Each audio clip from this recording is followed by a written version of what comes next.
जैसा कि आप देख पा रहे हैं एनसीईआरटी क्लास 10 ट्रिगोनोमेट्री का ये क्वेश्चन नंबर जो है 6 है और ये सिलसिला जो है चलता रहेगा। लगभग क्वेश्चन जो है 10 या 12 के आसपास है। चैप्टर है 8.1।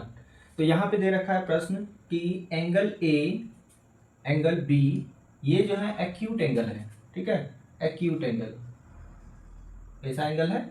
एक्यूट एंगल है। एंगल ए और बी कैसा एंगल है? Acute angle. और इसके साथ साथ ये भी दे रखा है कि cos A equal to cos B है। ठीक है, एंगल ए और एंगल बी एक्यूट एंगल है। इसके साथ साथ जो है cos A equal to cos B. तो हमको ये सिद्ध करना है कि एंगल ए जो है ये एंगल बी के बराबर है। ठीक है, सवाल समझने में कोई दिक्कत, परेशानी, कष्ट, समस्या, पीड़ा, दुख, दर्द अगर है तो बताइए। क्या बोले कि एंगल ए और एंगल बी ये हमारा कैसा एंगल है? तो एक्यूट। एक्यूट आप समझते हैं जो 90 डिग्री से कम हो। ठीक है, एक्यूट एंगल है। और दूसरा स्थिति दे रखा है क्या कि कॉस ए इक्वल टू है कॉस बी। ठीक है, cos A equal to cos B. तो हमें दिखाना है, सिद्ध करना है, प्रूव करना है कि एंगल ए जो है एंगल बी के बराबर है। तो सबसे पहले इस तरह के प्रश्न को बनाने के लिए सबसे पहले हम क्या करते हैं कि एक फिगर क्रिएट कर लेते हैं। और फिगर कैसा होगा? एक होगा हमारा समकोण त्रिभुज। ठीक है, समकोण त्रिभुज। तो आइए एक जो है फिगर बनाते हैं समकोण त्रिभुज। तो हमारा जो है समकोण त्रिभुज बनके जो है तैयार हो गया है और नाम दे दिया इसका ए बी सी। इस बार जो है बी को इधर ना लिखें, इधर लिखना पड़ा, और सी को जो है इस तरह से, क्योंकि यहाँ पे देखिए कॉस ए और कॉस बी के बारे में बातें हो रही है। हम आपको बताएं कि ये 90 डिग्री से लेना देना तो नहीं है। हमें हमेशा जो है किसके बारे में पूछा जाएगा? एक एंगल ये वाला एंगल और दूसरा एंगल ये। ठीक है, इन दोनों के बारे में जो है बात किया जा रहा है और यही सिद्ध करके दिखाना है कि एंगल ए और एंगल बी ये दोनों क्या है? इक्वल है। और शर्तें आपको पता है कि ये दोनों एंगल क्या है? हमारा एक्यूट एंगल है, मतलब 90 डिग्री से कम है। एक बात तो आप जानते हैं कि एक समकोण त्रिभुज में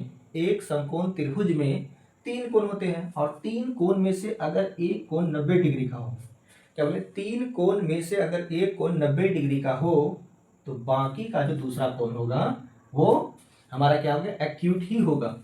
ठीक है, सवाल बनाना बहुत ही आसान, मुश्किल से जो 2-3 स्टेप जाएगा और उसके बाद जो हमारा आंसर आ जाएगा। तो आंसर लाने से ज़्यादा बेहतर है कि हम उसे समझें अच्छे तरीके से, है ना, देखें, समझें, सीखें, ताकि हम आने वाले समस्याओं का जो है समाधान कर सकें। तो यहाँ देखिए जो गिवन है उसी को लेके हम आगे बढ़ते हैं और सॉल्व करते हैं। तो क्या है हमारा सॉल्यूशन में? देखिए सॉल्यूशन है, दिया गया है।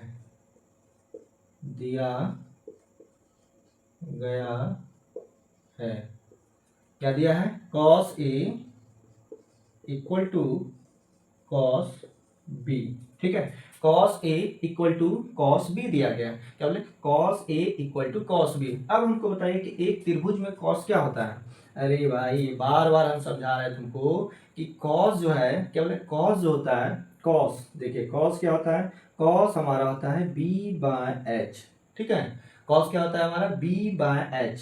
ठीक, अब ये निर्भर करता है कि एंगल किसके बारे में पूछा जा रहा है। तो यहाँ देखिए ए और बी दोनों एंगल लगा हुआ है, मतलब इस एंगल के लिए और इस एंगल के, दोनों एंगल के लिए जो है कॉस का मान बताना है। तो कोई बात नहीं, हम आपको समझाए हैं या कि इस वाले एंगल के लिए ये सामने वाला जो BC है ये P का काम करेगा और इस वाले एंगल के लिए ये सामने वाला जो साइड AC है ये P का काम करेगा। मतलब जिस एंगल के बारे में बात होगी, ठीक है, समझ रहे हैं, जिस एंगल के बारे में बातें होगी उसके जस्ट सामने वाला जो भुजा होगा वो P होगा, बाकी B और H तो हमेशा स्थिर रहता है। तो यहाँ देखिए cos A मतलब इस वाले एंगल के लिए, इस वाले एंगल के लिए क्या होगा हमारा?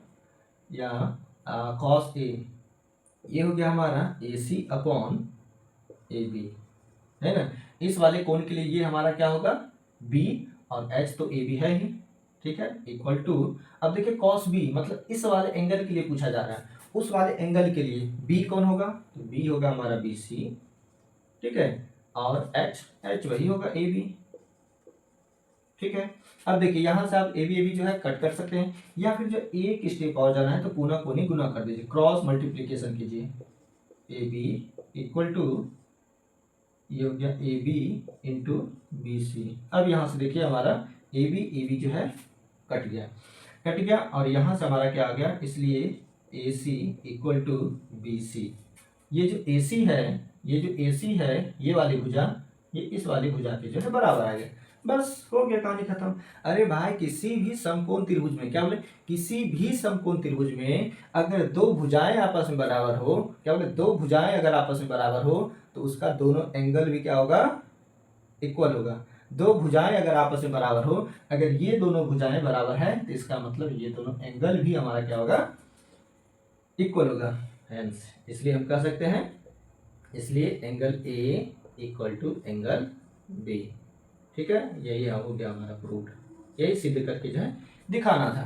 ठीक है, यहाँ पे कारण दे सकते हैं, क्योंकि त्रिभुज की दो भुजा बराबर है इसीलिए उसका दोनों कोण क्या होगा, बराबर होगा। ठीक है, कोई दुख परेशानी कष्ट समस्या पीड़ा हो तो कमेंट सेक्शन में कमेंट करके जरूर बता दे। तब तक के लिए मिलते हैं अगले वीडियो में।